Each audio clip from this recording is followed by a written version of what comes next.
¿Qué tal? Buenas tardes. Desde La Habana, Cuba, les saludan Abdiel Bermúdez e Irma Chelto. Muy buenas tardes, amigos. Bienvenidos a esta emisión del Noticiero Sabatino. Un placer, Irma, como siempre, estar junto a ti.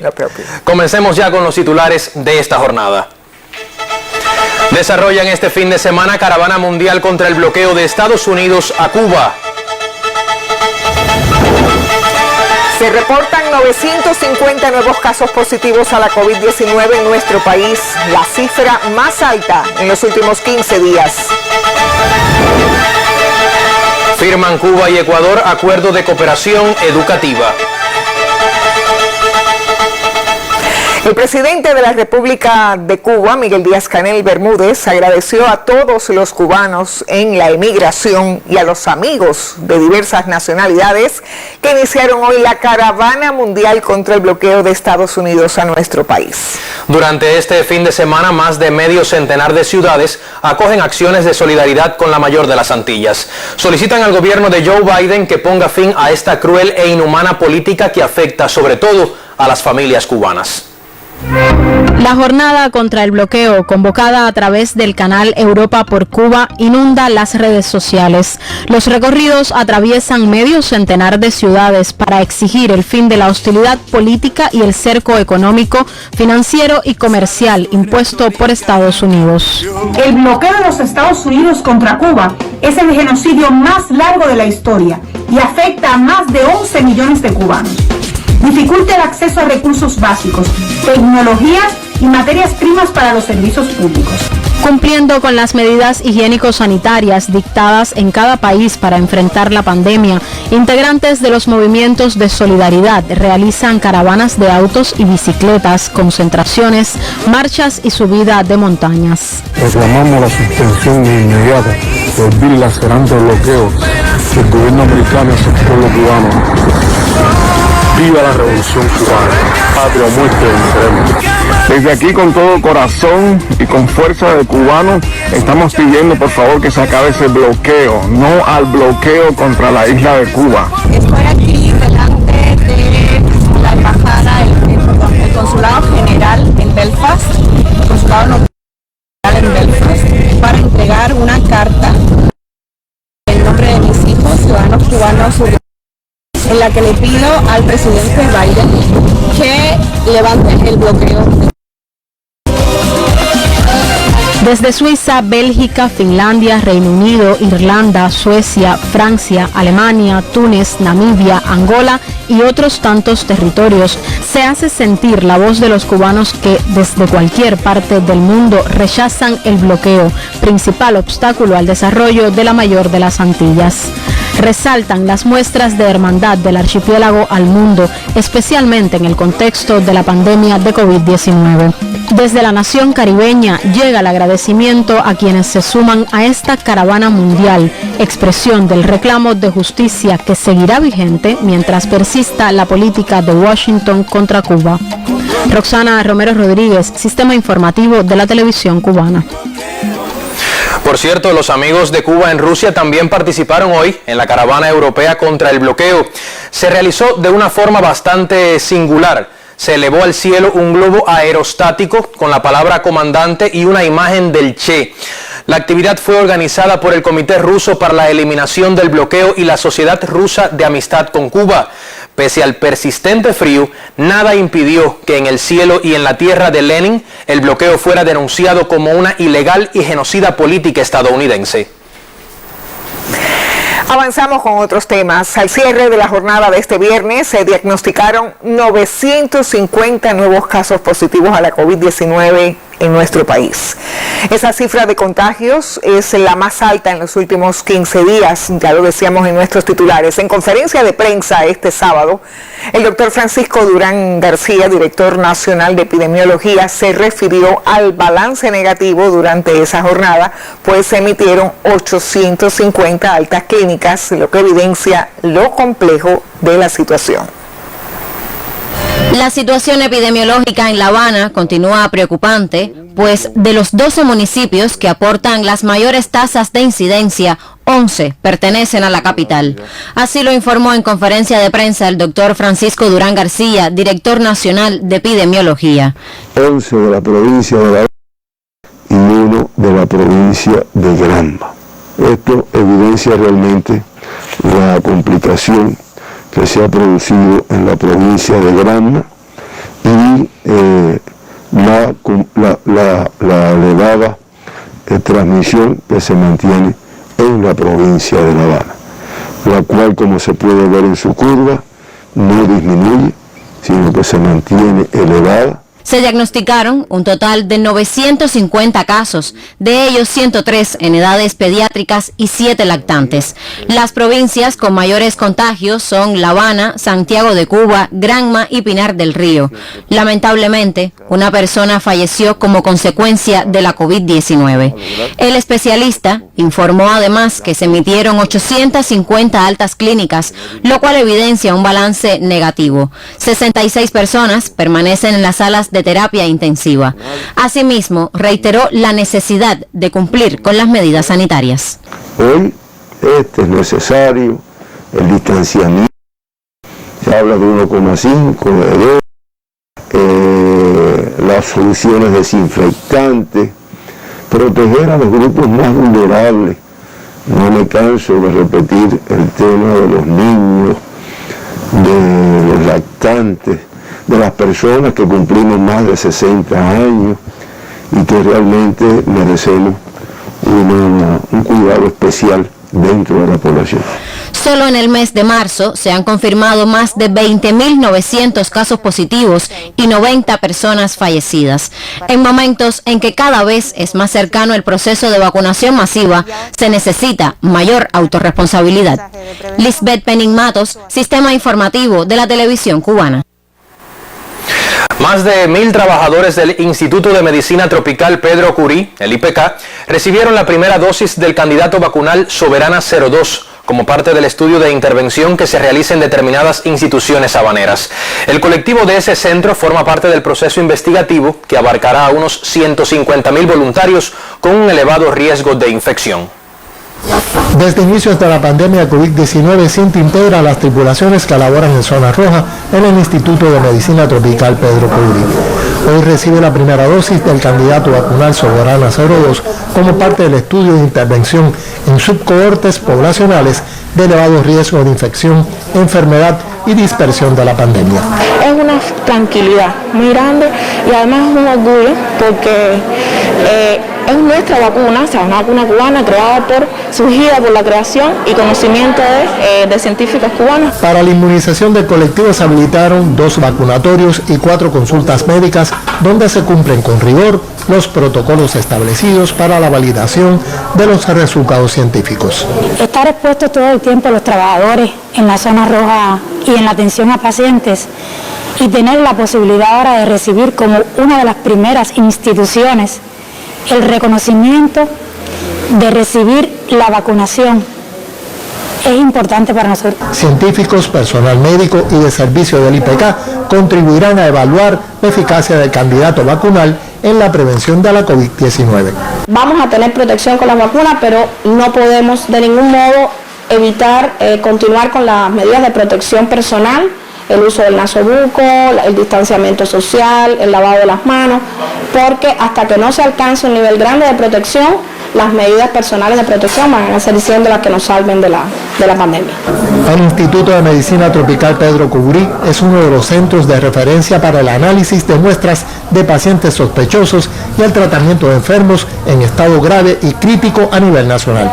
En breve estos trabajadores retornarán a sus puestos, ahora con la certeza de llevar consigo el orgullo de una nación más soberana. Daimí Díaz Brejo y Sin Castillo, Sistema Informativo de la Televisión Cubana.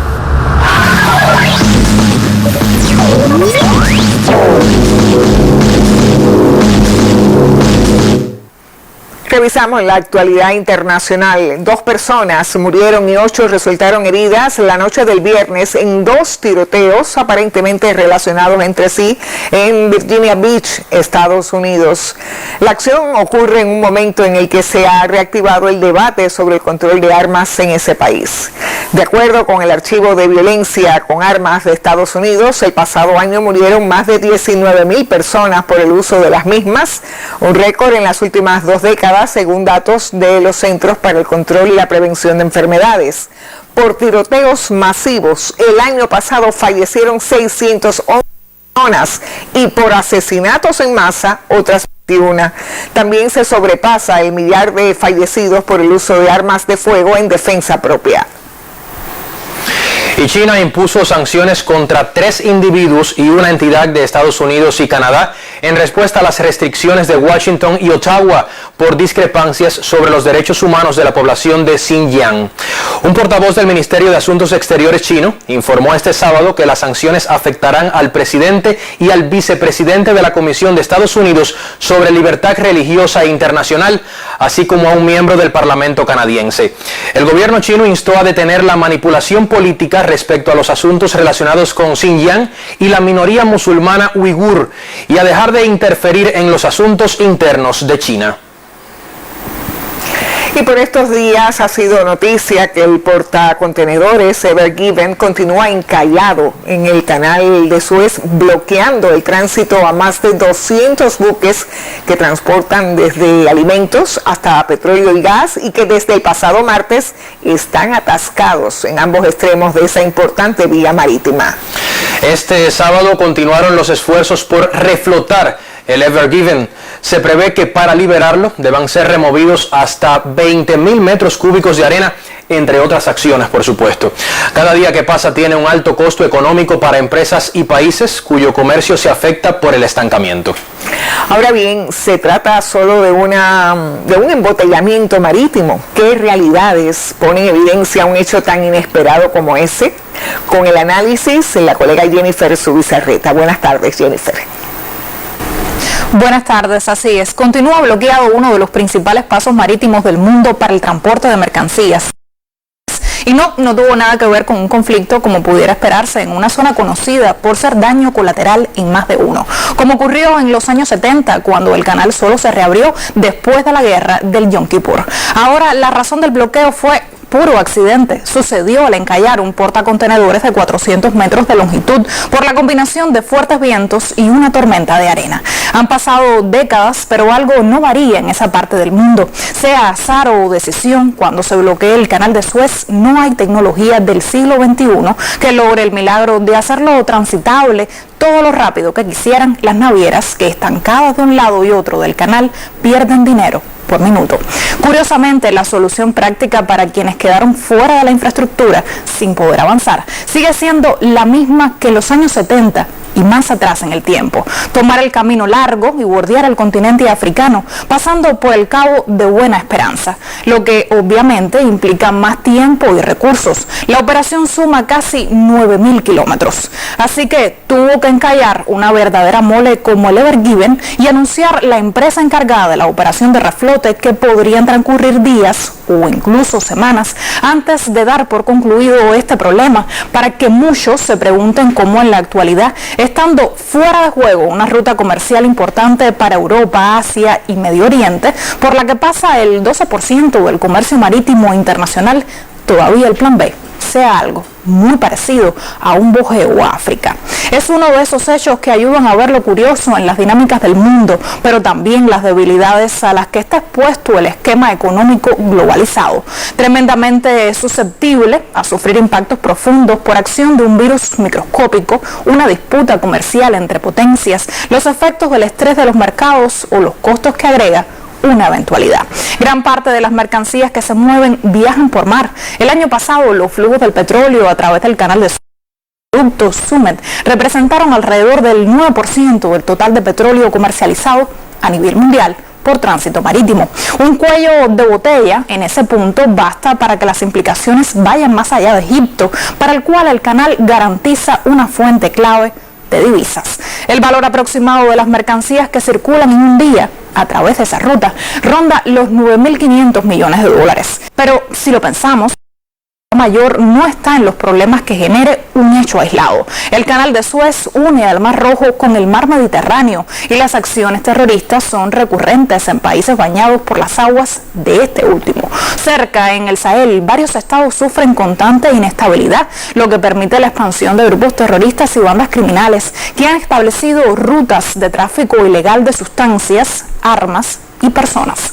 El Mediterráneo se ha convertido en una tumba para miles de migrantes que huyen de la guerra, la violencia o la pobreza. También por estas razones que están antes y seguirán después de que se solucione el trance creado por el Ever Given, hay variantes que toman cuerpo y en un futuro cercano pueden ser el plan B más popular.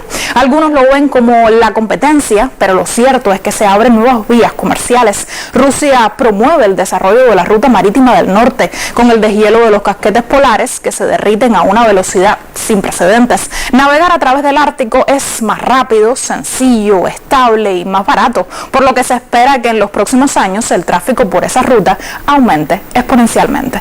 Por otra parte está el proyecto del Corredor Internacional de Transporte Norte-Sur, de rutas navales, ferroviarias y viales para el transporte de mercancías entre la India, Asia Central, Irán, Azerbaiyán, Rusia y países europeos.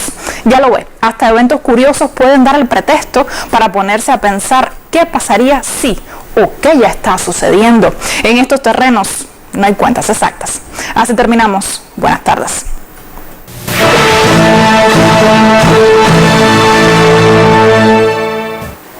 Nosotros continuamos con más y lo decíamos en titulares. Cuba y Ecuador firmaron un nuevo acuerdo que permitirá a profesores ecuatorianos y de otros países de Latinoamérica realizar maestrías en educación y otros cursos de posgrado dictados por nuestro país. Veamos los detalles en el reporte de la colega Lourdes Estúcer. Vamos a comenzar. El embajador cubano en Quito, Rafael Dauzá, y el director nacional de la Red Ecuatoriana de Pedagogía, Josué Villagómez, firmaron un acuerdo específico de cooperación que permitirá elevar la preparación de docentes ecuatorianos por la vía virtual. Profesores cubanos dictarán clases en este convenio que se extiende por 5 años y junto a la maestría en educación promueve posgrados, seminarios y otros eventos internacionales. El objeto de este acuerdo es ofrecer a través de la modalidad online estudios de posgrado. Esto va a contribuir a la profesionalización de los docentes tanto ecuatorianos como de otras partes de Latinoamérica. La primera cohorte comienza el próximo mes de abril y ya están inscritos 95 docentes ecuatorianos. El acuerdo forma parte de la ya histórica tradición de colaboración entre Cuba y Ecuador. Desde Quito, Lourdes Estúcer, Sistema Informativo de la Televisión Cubana. Y la empresa de telecomunicaciones de Cuba, ETEXA, no ha detenido su programa inversionista a pesar de la compleja situación económica y epidemiológica que enfrenta el país. En la provincia de Santi Espíritu se trabaja para mejorar la infraestructura de la red celular e incrementar así los servicios de telefonía fija. Santi Espíritu amplía y fortalece su red de telefonía celular. Actualmente se trabaja en 2 de las 3 nuevas radiobases que la empresa de telecomunicaciones de Cuba, ETEXA, prevé instalar este año en la cabecera municipal de Cabaiguán. Esto reportaría un reforzamiento de la cobertura dentro de la ciudad y un mejoramiento considerable en cuanto a la capacidad de la red, que disminuiría considerablemente la congestión en voz y en datos. Además de las de Cabaiguán, otras 16 radiobases deben quedar instaladas durante el 2021 en Santi Espíritus. Se beneficiarán zonas de las cabeceras municipales de Trinidad, Jatibonico y Yaguajay, los sitios turísticos Guanayara y Manaquisnaga, las comunidades de Guasimal y Tuinucú y tramos de carretera con deficiente cobertura. Varios lugares contarán no solo con las tecnologías 2G y 3G, sino también con la 4G. En los sitios donde se instale la 2G y la 3G no quiere decir que no va a tener 4G en un futuro. En un futuro, cuando se determine por las diferentes vías, se hace un upgrade y se lleva a la 4ª tecnología, como se hizo ahora en todas las cabeceras municipales de la provincia, que se llevaron al menos un sitio en cada uno a 4G. ETEXA también incrementa los servicios de telefonía fija. Más de 900 capacidades se pueden comercializar ahora en la zona del Camino de La Habana, en la ciudad de Santi Espíritus, donde se instaló este gabinete integral. Prosigue así la reestructuración de la red de planta exterior, con un aprovechamiento eficiente de las capacidades de cobre instaladas e inmovilizadas. En los 2 últimos años, el país en la provincia ha incrementado más de 6.000 nuevos servicios. En este año se esperan incrementar más de 2.000, de los cuales la inmensa mayoría de los que te he descrito tendrían la posibilidad de contratar el servicio en alto hogar, que es de tanta aceptación por el público. Sumando los servicios móviles y fijos, Santi Espíritus registró al término del pasado año una densidad telefónica de 73,6 líneas por cada 100 habitantes, cifra superior a la media nacional. Alain Jiménez, Sistema Informativo de la Televisión Cubana.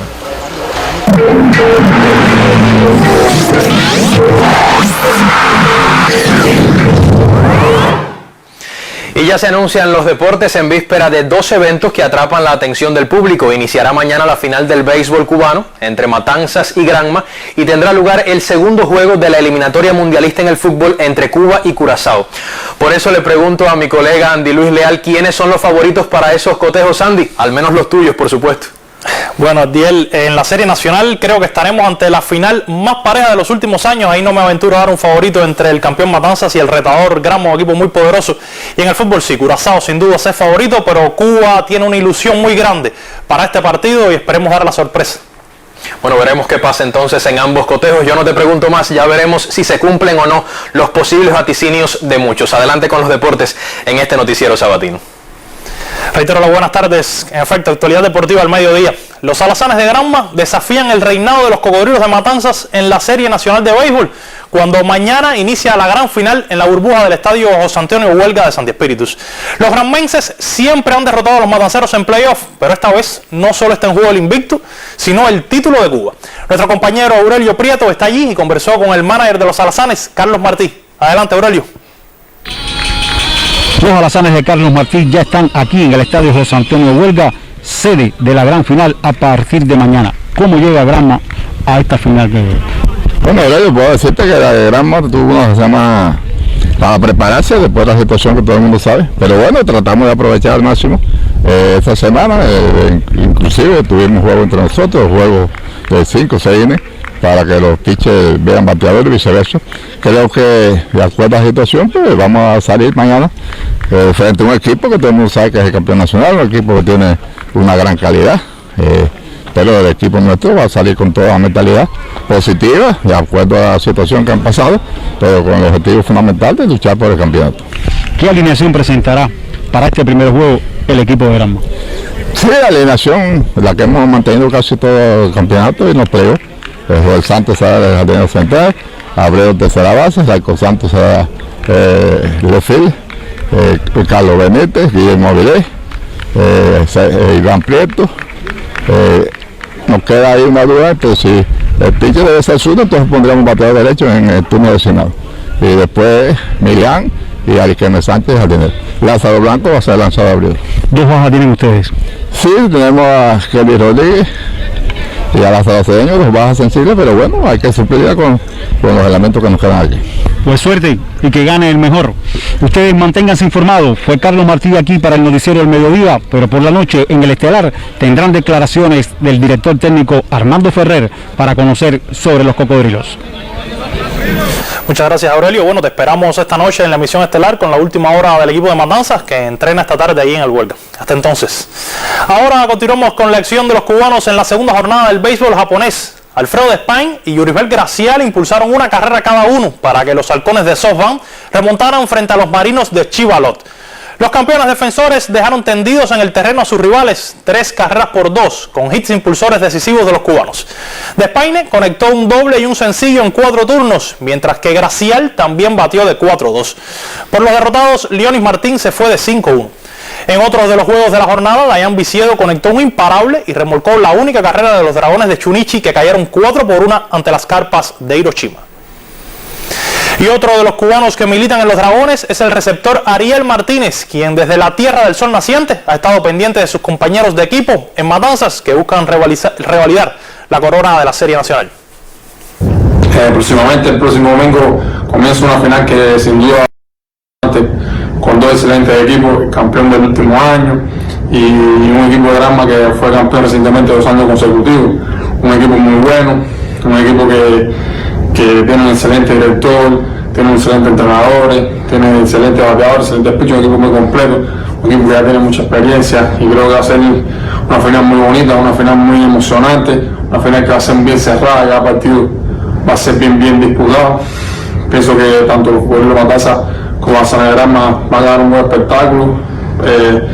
Voy a tratar de aquí de seguirla al 100% sin perderme ningún juego, lo estaré siguiendo por YouTube, por Game Time Sport, que siempre así seguí la semifinal.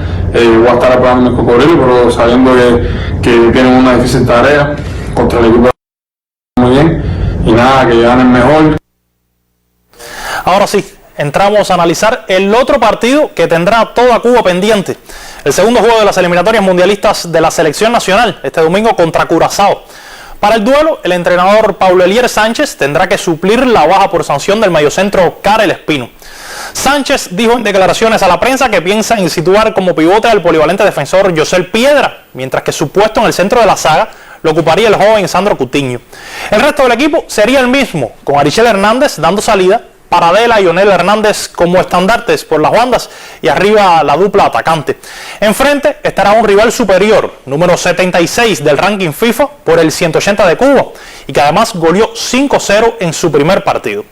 Los mejores jugadores de Curazao se formaron en la primera división holandesa y sus estrellas, Leandro y Juninho Vacuna, ahora rinden a gran nivel en la Premiership de Inglaterra, allí donde también juega el cubano Onel Hernández. Con la rapidez de estos jugadores deberá tener especial cuidado la defensa cubana, ahora que pierde la experiencia de Piedra, y es que el sistema defensivo cubano es muy débil tácticamente y tiende a cometer fallas por la desconcentración.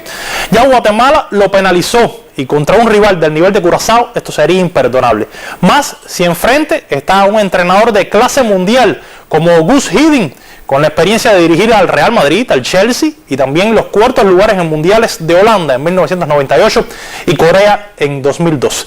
Sin duda será muy difícil. Bueno, la otra gran novedad será la presencia en el 11 cubano de Onel Hernández desde el inicio del partido. Y el estelar jugador nos dice cómo le han servido estos entrenamientos de estos días para entenderse mejor con sus compañeros de cara al duelo decisivo.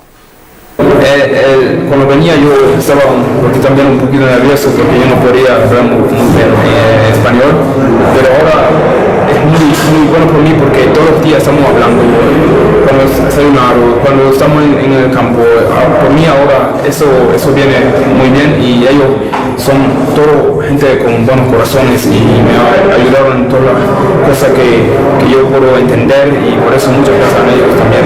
Mi familia es contenta porque mi mamá ella vive en Cuba, me llamó y me dice, oye, eso es muy bien, muy bueno que tú estás haciendo por tu país y todo ahí, mucho contento, pero ella también me estaba llamando y me mandó un mensaje, tira el gol, niño, ¿qué te pasa? Tira el gol, ella es como ella es y sí, pero todos están muy contentos. La entrevista completa, bueno, la tendremos esta tarde en la revista En Tiempo Real del Canal Caribe, se la recomiendo porque no es solo de fútbol. Onel habla del sentimiento de cubanía, de la familia y de su sueño cumplido al estar en esta selección. Y antes de finalizar, les informo que en el baloncesto el San Pablo Burgos del cubano Jaciel Rivero va cayendo en la primera mitad ante el Unicaja Málaga, 57-46, pero el cubano está haciendo un gran partido, 13 puntos y 13 de valoración a la mitad del encuentro. Así finalizan los deportes, continúen con más información general en el noticiero sabatino. Gracias, Andy. Nosotros continuamos con otros temas. Agricultura con más ciencia. Esa es una de las máximas por la que se apuesta en todo el país. En la provincia de Guantánamo, por ejemplo, se tiene en cuenta el apoyo del sector educacional. Esto facilita la creación de nuevos proyectos e impulsa el autoabastecimiento en varios municipios. Veamos qué sucede en Yateras, uno de los territorios destacados en ese programa. La aplicación de la ciencia en las producciones de ciclos cortos cumplimenta los objetivos de soberanía alimentaria y aprovecha los conocimientos en función de la sostenibilidad agrícola. Experimento con elementos agroecológicos. Nosotros aplicamos diferentes residuos de cosecha y residuos, un ejemplo, como tenemos la lombricultura, el humo, donde aplicamos el humus de lombriz, tanto líquido como sólido, pero además aplicamos también el compost, donde hacemos la decomposición de diferentes materiales para la aplicación al suelo, mejorar la estructura química, física y biológica del suelo, pero además de eso tenemos la aplicación del búcaro descompuesto, que es una de las maderas que más rápido se descompone. Así se involucran estudiantes y docentes del Instituto Politécnico Agropecuario de Yateras, modelo que exponen como resultado del laboratorio. Elaboramos en la escuela diferentes productos biológicos para el ataque de plagas y enfermedades a los cultivos también acá, y además de eso para también mejorar el follaje, la parte del rendimiento de la planta. Nos sorprende Luzdimir, que entre las abejas busca a la reina para devolver un panal escapado de su colmena. Echando un enjambre en una caja nueva, porque esto sucede cuando dos reinas están en una misma caja, se retira una con un colectivo de abejas. Para mí no es difícil porque ya estoy acostumbrada. Cuando a uno le gusta algo, uno trata de interesarse por eso y yo sería como una reina dentro de las abejas. Verdadera fuerza de la mujer, campesinos y productores en su afán de cumplir con la tarea de ordenamiento, de garantizar a la mesa de sus pobladores yateranos variedades de hortalizas, viandas y vegetales. Desde Yateras, Guantánamo, Ernesto Martínez y Miguel Reyes, Sistema Informativo de la Televisión Cubana.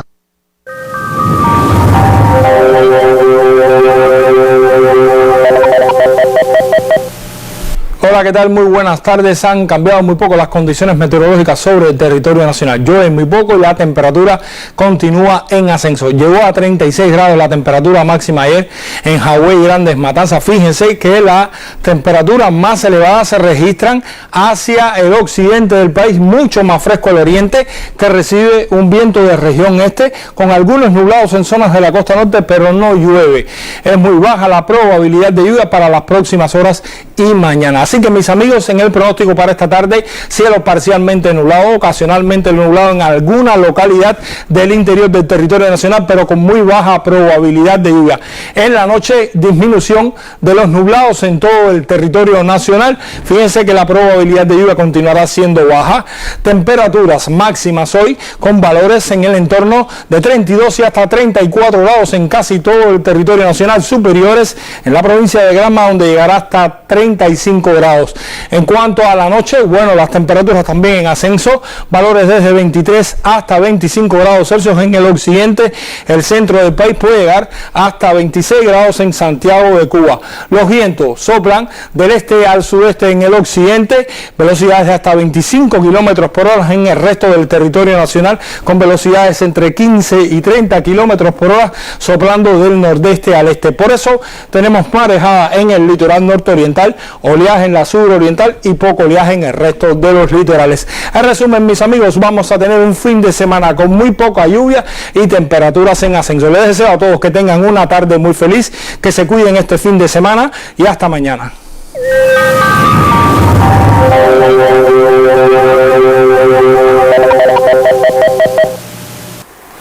Nosotros avanzamos con más. Reconocida entre las mejores de su tipo en el país, la empresa comercializadora y distribuidora de medicamentos Encomed en Granma multiplica esfuerzos para responder con agilidad a las demandas derivadas del ensayo clínico en fase 3 del candidato vacunal Abdala, que se aplica en esa oriental provincia desde el pasado 22 de marzo. Apegado a su misión social, el colectivo de la sucursal granmense de la empresa comercializadora y distribuidora de medicamentos Encomed ha incrementado las dosis de entrega y sacrificio desde el pasado 22 de marzo, cuando comenzó a aplicarse en este territorio oriental el ensayo clínico fase 3 del candidato vacunal Abdala.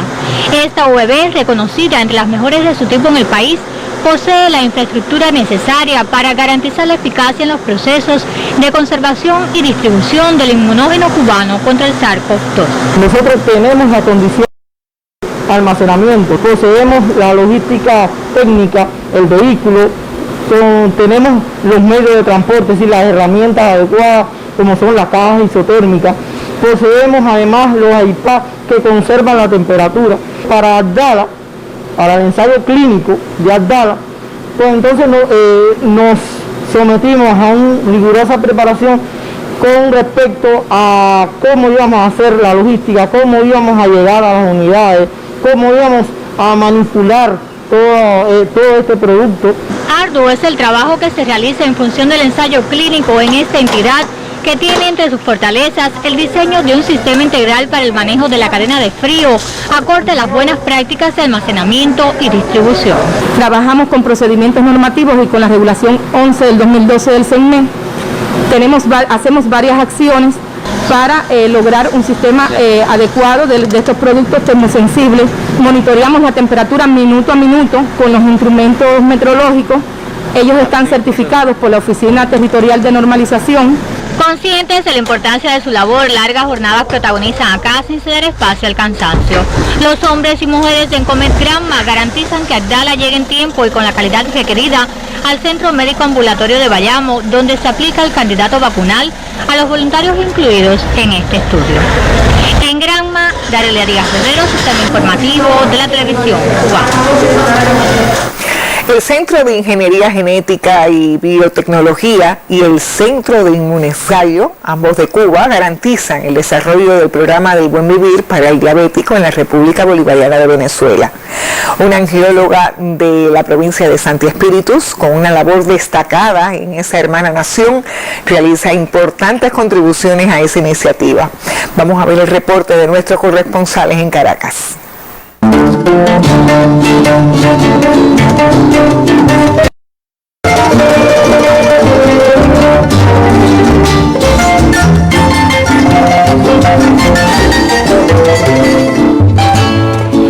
Pacientes de la República Bolivariana de Venezuela con úlcera del pie diabético mejoran su estado de salud gracias a la labor de los cooperantes cubanos que impulsan hace 12 años el programa del Buen Vivir para el diabético.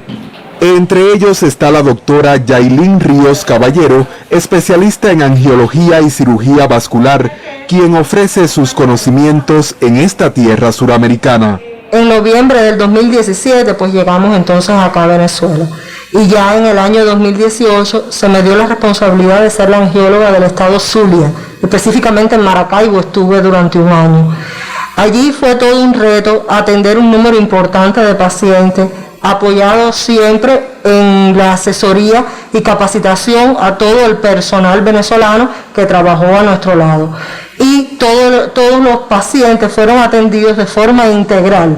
Es decir, no solo le atendemos la úlcera del pie diabético, sino el paciente como un todo, mediante la utilización del factor de crecimiento epidémico humano recombinante, nuestro Verprope. Desde el 2019, Yailin se desempeña como coordinadora técnica del programa del Buen Vivir para el diabético en Venezuela. Utilizando las palabras del apóstol, la verdadera medicina no es la que cura, sino la que precave. Pues entonces precisamente nuestro programa está enfocado en prevenir precisamente la úlcera del pie diabético. No hacemos nada con tratar al paciente una vez está enfermo, sino evitamos que llegue a enfermarse como tal. La pandemia de la COVID-19 no ha frenado una iniciativa que ha posibilitado mejorar la calidad de vida de más de 250,000 pacientes diabéticos. Actualmente, del 50-60% de los pacientes que llegan a un hospital acá en Venezuela con una úlcera del pie diabético terminan en una amputación mayor. Sin embargo, los pacientes que llegan al programa nuestro, menos de un 1% pierde su extremidad. Un ejemplo clave de esto es lo que pasa todos los viernes en la Clínica Popular del Valle. La Clínica Popular del Valle es una de las clínicas de la red tradicional donde atendemos ya hace más de 10 años pacientes con úlcera del pie diabético. Y para los pacientes no es solo ir el día de la cura, sino es el día que se ven, que conversan, que forman parte de la familia que allí somos. A pesar de la distancia, a esta doctora espirituana le sobran motivos de inspiración. El barrio de Colón es donde nací, donde me crié, donde vivo, donde están todas las personas que yo más amo en esta vida. Están mis dos abuelas, que ya están bastante viejitas ya, mis padres, mis hermanos, mi hermana, mi hija que yo tengo en este mundo. Y están todas mis raíces, mis amigos, mis escuelas, está mi vida. Con más de 3 años de trabajo en Venezuela, Yailin regresará pronto a Cuba con alegría y satisfacción. Aquí he hecho una nueva familia de cubanos, de venezolanos, de pacientes, de colegas, y me llevo mucho amor me viene acá. Desde Venezuela, Raúl Verdesie, Joan Bárcena y Gianni López Brito, Sistema Informativo de la Televisión Cubana. Emotiva historia sin duda alguna. Y la historia de Cuba y la identidad de su pueblo encuentran reflejo en la obra cultural de sus artistas. Desde la música también se ha contado y cantado a la nación. Vamos a ver el reporte. Cada país tiene su historia y la de Cuba ha sido contada también a través de la música. Intérpretes de los más diversos géneros han llevado a la canción los valores más autóctonos e identitarios del país, desde la rumba, el bolero, la trova, la música popular bailable o las salas de concierto. Se canta la cuna y se le defiende. Hay canciones nuestras que han podido fechas y eventos relevantes de la nación y se han hecho portadoras también de esos elementos identitarios de la nacionalidad. Ritmos africanos y europeos se han fundido en la música cubana hasta conformar una obra rica en diversidad de géneros y con un sello criollo que trasciende internacionalmente. Hay muy pocos países en el mundo que tienen la cantidad de géneros autóctonos que tenemos nosotros. Son muchísimos, ¿no? Y además, cuando tú sales al extranjero, todo el mundo te pide que cantes un son. Porque la gente sabe que el son es cubano, la gente sabe que el cha-cha-cha es cubano y otro género, la gente sabe que la rumba es cubana. El cubano, yo creo que es voy a decir especialista en tomar muchas cosas que al principio parecen que no eran cubanas y al poquito rato la van cambiando y dan un producto nuevo con el sello de la personalidad del cubano, que es una personalidad, creo yo, una personalidad nacional muy característica y con mucha fuerza. Le decían a Cindo Garay que era italianizante. ¿Quién lo puede decir ahora? A Amadeo Roldán y a Alejandro García Caturla, que eran afrancesados. Y todo eso los creadores lo han ido metabolizando hasta convertirlo en una música verdaderamente cubana.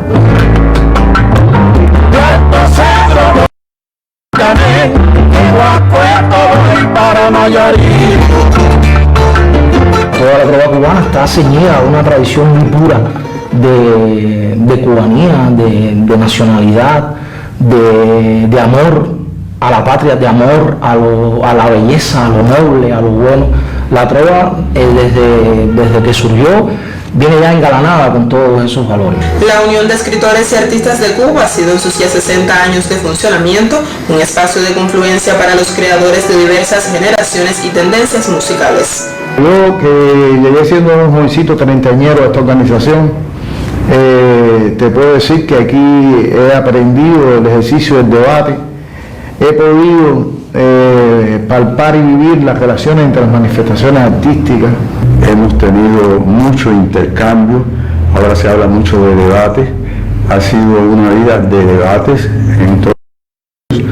tanto en nuestra asociación, que al principio se llamaba Sección de Música, como ya en la unión de todas las asociaciones de aquí de la UNIAC. Yo creo que lo más importante para mí es saber que tengo un respaldo institucional que me hace sentir bien, que me hace sentir cómodo. Y por otra parte es también la posibilidad de tú poder trasladar, conversar e intercambiar tus inquietudes, no solo artísticas, sino también sociales, porque la unidad no es solamente para hablar de arte, aquí se habla de todo, aquí se conversa de todo y se trata de participar en todo. La unidad es una institución que la gente reconoce. La UNIAC es una institución que tiene un prestigio para la gente. Yo creo que eso es lo que hay que celebrar. En estos 60 años de la UNIAC hay que celebrar eso, que la UNIAC está en el corazón de la gente. Nailey Vecino Pérez, Sistema Informativo de la Televisión Cubana. Por eso es válido el reconocimiento a la UNIAC por sus 60 años y a los artistas que asumen la música cubana como un elemento identitario de nuestra nación. Este reporte es el preámbulo del segmento cultural sabatino, hoy de la mano de la colega Dayana Natacha Romero. Muy buenas tardes para ti, Dayana.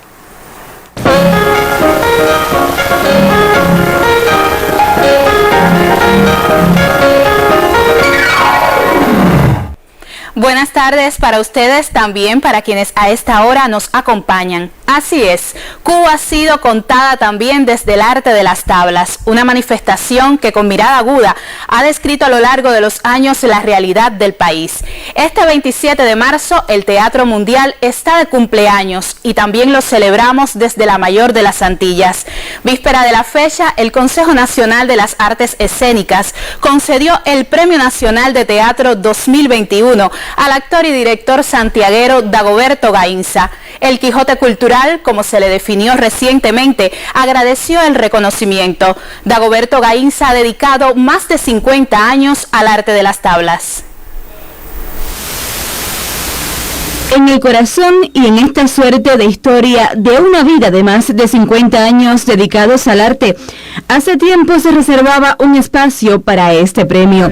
Dagoberto Gainza, con toda esa herencia del conjunto dramático de Oriente, el Cabildo Teatral, el Calibán Teatro y A Dos Manos, es el Premio Nacional de Teatro 2021. Un Premio Nacional de Teatro como el que acaban de otorgarme es para reafirmar más la cultura cubana y lo que uno hace por la cultura.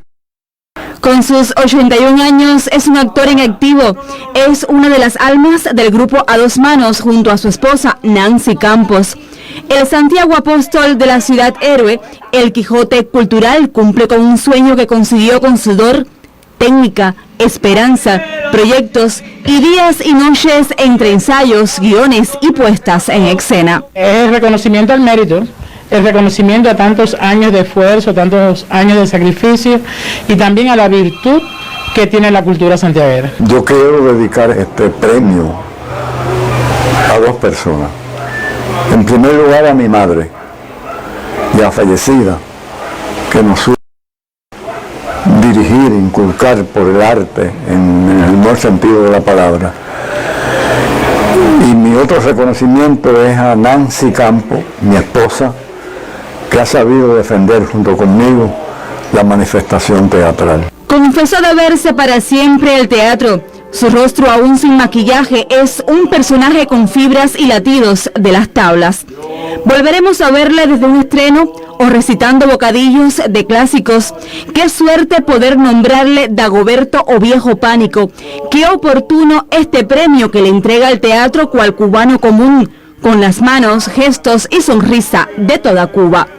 Carlos Fernández y Karina Sotomayor, Sistema Informativo de la Televisión Cubana. De diversas maneras, los artistas del teatro celebran su día. Como parte de los festejos en Cuba, un panel compuesto por reconocidos críticos, dramaturgos e investigadores dialogaron sobre el teatro como arte de resistencia. Este 27 de marzo el mundo celebra el Día Internacional del Teatro y ante la compleja situación del orbe, diversas estrategias para conmemorar la fecha se desarrollan en espacios digitales. El arte de resistencia que es el teatro fue el tema de un panel convocado por la actriz y vicepresidenta de la UNIAC, Corina Mestre, y la Asociación de Artistas Escénicos de esta organización. Moderado por el periodista y crítico Yuris Norio, en el panel que será transmitido a través de las redes sociales, prestigiosos especialistas del panorama escénico de nuestro país dialogaron sobre el rol del teatro en los tiempos actuales. Hemos discutido sobre distintas experiencias con respecto a cómo mantener viva la noción del teatro y hemos contado con la intervención de tanto personas que suban al escenario a hacer teatro como también investigadores, críticos, y creo que esa multiplicidad de perspectivas es importante porque el teatro no es solamente lo que ocurre en el escenario, ese es el punto de partida y el corazón mismo del arte teatral, pero también depende de estas otras recepciones y discusiones que nos hacen sentir que en realidad estamos hablando de una comunidad en la cual también el espectador es parte. El teatro como reflejo de la sociedad y testigo de los principales acontecimientos de cada nación.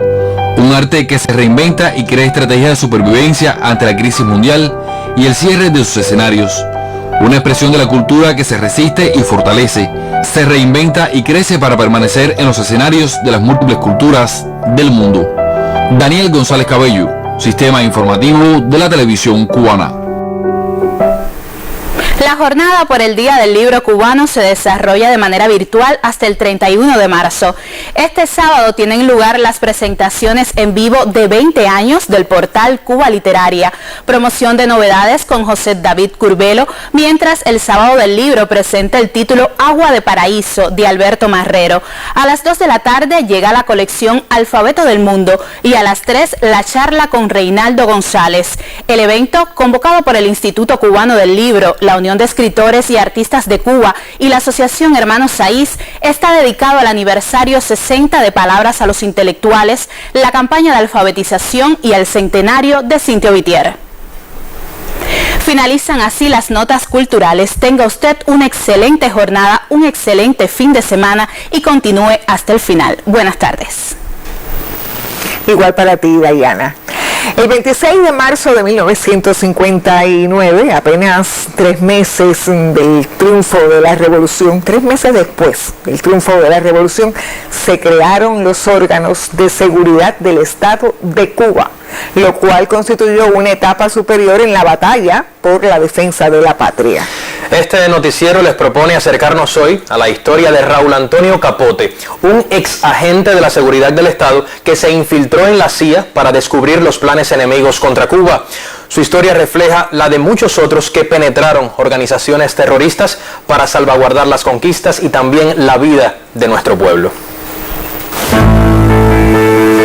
Mi nombre como agente de la seguridad del Estado fue Daniel y la CIA me nombró Pablo.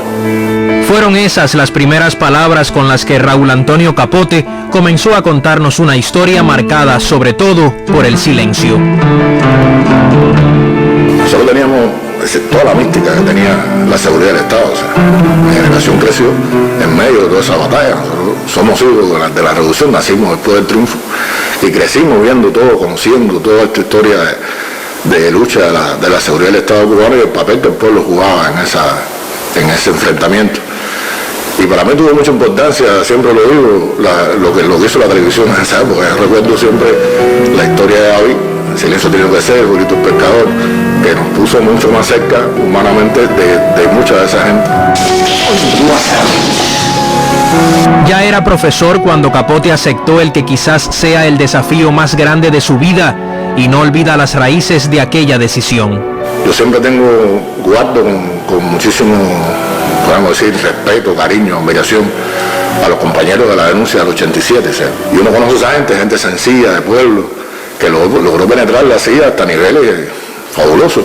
Y se pusieron en la televisión y se denunciaron más de 90 oficiales de la CIA trabajando en el terreno, con imágenes, con todo. Y esa denuncia es para nosotros, que fuimos la generación posterior, siempre fue un ejemplo, siempre lo tuvimos presente. Y tiene mucho que ver también con que nosotros nos hayamos convertido después en agentes de la seguridad del Estado. Su rostro se hizo familiar para los cubanos en 2011, cuando la serie Razones de Cuba puso al descubierto que el agente Pablo de la CIA era en realidad el agente Daniel de la seguridad del Estado. Él asegura que tuvo la suerte que quizás no tuvieron o no tendrán otros compañeros de batalla. Podría ser que se supiera quién yo era, pero podía pasar toda la vida y nunca se supiera. Podía suceder que perfectamente yo quedara para la historia como un tipo que era un enemigo de la revolución cubana y podía quedar perfectamente ante mis hijos, ante todo el mundo, como un traidor. Capote tuvo suerte, si es que puede llamársele así. Lo que casi nadie conoce es el sacrificio que define el destino de un hombre. Lo primero que va a pasar es que todo eso que tú tienes planificado, por supuesto, pasa a un segundo plano. O sea, eso deja de tener la importancia que tú le diste en determinado momento. Empieza a cambiar el entorno con que tú te relacionas. Hay amigos tuyos de toda la vida con los cuales no puedes volver a tratar más o no puedes mantener una relación igual. No solamente por la influencia que puedes hacer o porque te pueden ver mal o bien, sino porque además tú tratas de sacarlo de la visualidad del enemigo. Si el otro es la familia, cómo tú mantienes una unidad dentro de la casa, cómo tú educas a tus hijos en medio de la influencia real que el enemigo realiza sobre ti, que en mi caso fue muy duro, o sea, en mi caso fue muy fuerte la influencia que trataron de hacer, y educar a los hijos en medio de eso es bien difícil. El ahora jefe de la redacción internacional del periódico Granma confiesa que aquella elección le generó múltiples problemas con su esposa. Era casi una guerra cotidiana, una muchacha que venía de una familia muy revolucionaria, que ella misma era una persona muy revolucionaria, y tú tienes que estar ocultando. ¿Hasta qué punto tú puedes ocultarle a tu esposa la labor que tú realizas, no? ¿Hasta qué punto tú puedes hacer que eso no llegue a tus seres más queridos? Es muy complejo, muy difícil. Y tuvimos muchos momentos de ruptura, muchos momentos en que eso se pudo haber convertido en un fracaso desde el punto de vista matrimonial. Años de aprendizaje y de lógicos temores tuvo quien se infiltró en la Agencia Central de Inteligencia y desde allí conoció el verdadero rostro del enemigo. Yo tenía la visión del enemigo que conocía porque lo había sufrido en carne propia como joven cubano, crecido en Cuba. Pero no tenía una real claridad de quién era el enemigo y dónde estaba realmente la esencia de su peligro en todos los sentidos. Y trabajar como agente de la seguridad del Estado me permitió conocer de cerca a ese enemigo. Me permitió descubrir qué tipo de guerra era la que estábamos enfrentando nosotros y el peligro real que nosotros corríamos todos los días. La importancia de no dejar un día de enfrentarse a ese enemigo. Conocer que no tenemos treguas, que no existe la posibilidad de que podamos decir un día vamos a sentarnos a descansar. Y uno se da cuenta del peligro enorme que corre la nación todos los días. Y eso te genera un compromiso extraordinario. O sea, uno sabe, descubre el valor de lo que está haciendo. Este héroe del pueblo sustenta en esas ideas cada uno de sus pasos en la vida y asegura que nada lo enorgullece tanto como el reconocimiento de aquellos que en silencio ayudó a proteger. Hay quien te para en la calle, quien te invita a tomarte un café, quien te dice, ¿tú te acuerdas de cuando salí? Tú tienes que hablarle a mi hijo porque mi hijo no vio la serie. Quieren que tú le expliques a tu hijo, al hijo en ese momento o al nieto en ese momento.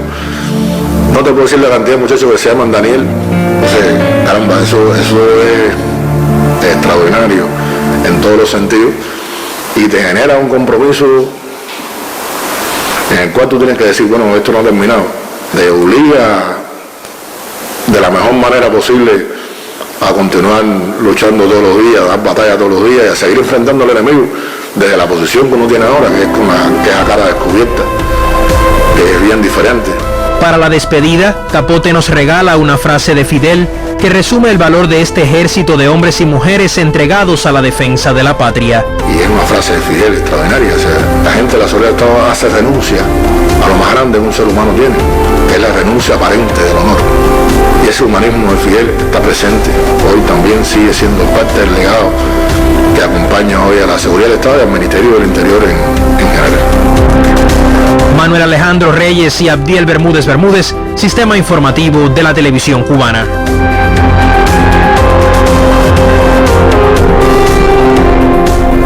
Un hermoso trabajo, me ha dejado de verdad conmovida este trabajo que sirve de reconocimiento a todos los combatientes que trabajan, que sacrifican sus vidas diariamente dentro y fuera del país. Lo has dicho, una historia marcada por el silencio, pero también marcada por sacrificios, muchos de los cuales son innombrables y también por mucho compromiso y lealtad a la patria. Eso es esencial. Así mismo. Bueno, pues así termina esta emisión del mediodía del sábado. A usted muchísimas gracias por estar con nosotros. Más información en las emisiones de Canal Caribe y a las 8 de la noche en la emisión estelar. Hasta entonces tengan muy buenas tardes y cuídense mucho. Buenas tardes.